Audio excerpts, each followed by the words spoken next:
ಮೊದಲಿಗೆ ಒಂದು ಜಾರ್ಗೆ ಬೆಳ್ಳುಳ್ಳಿ, ಒಂದು ತುಂಡು ಶುಂಠಿ, ಒಂದು ಸ್ವಲ್ಪ ಒಣ ಕೊಬ್ಬರಿ ಇಲ್ಲ ಹಸಿ ಕೊಬ್ಬರಿ, ಹಸಿಮೆಣ್ಸಿನ್ಕಾಯಿನ ಹುರಿದು ಹಾಕ್ಕೊಂಡಿದ್ದೀನಿ.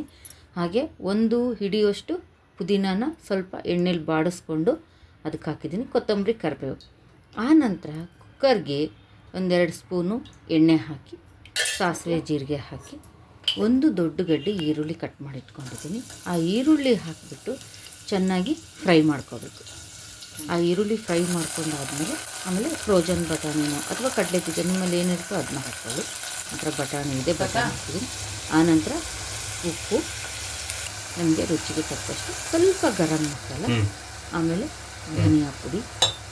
ಆನಂತರ ನೀವು ಅರಿಶಿನ ಬೇಕಂದರೆ ಸರಿ, ಇಲ್ಲ ಬೇಡ ಅಂದ್ರೂ ಪರವಾಗಿಲ್ಲ. ಹಾಕ್ಬಿಟ್ಟು ಮಿಕ್ಸಿ ಮಾಡಿಟ್ಕೊಂಡಿರೋದು ಈ ಪೇಸ್ಟ್ನೆಲ್ಲ ಹಾಕಿಬಿಟ್ಟು ಚೆನ್ನಾಗಿ ಸ್ವಲ್ಪ ಹಸಿ ವಾಸನೆ ಹೋಗೋವರೆಗೂ ಹುರಿದ್ಬಿಟ್ಟು ಆನಂತರ ಅಕ್ಕಿ ಹಾಕಿ ಒಂದು ಕುದಿ ಬಂದಮೇಲೆ ನಾವು ಕುಕ್ಕರ್ ಮುಚ್ಚಿದರೆ ಬೇಗ ಆಗುತ್ತೆ. 3 ವಿಷಲ್ ಹೊಡೆಸ್ಬಿಟ್ಟು ನಮ್ಮ ಪಲಾವು ರೆಡಿಯಾಗುತ್ತೆ. ಪುದೀನ ರೈಸು ಹೇಗೆ ಬಂದಿದೆ ಅಂತ ಕಮೆಂಟ್ ಮಾಡಿ ತಿಳಿಸಿ ವೀಕ್ಷಕರೇ.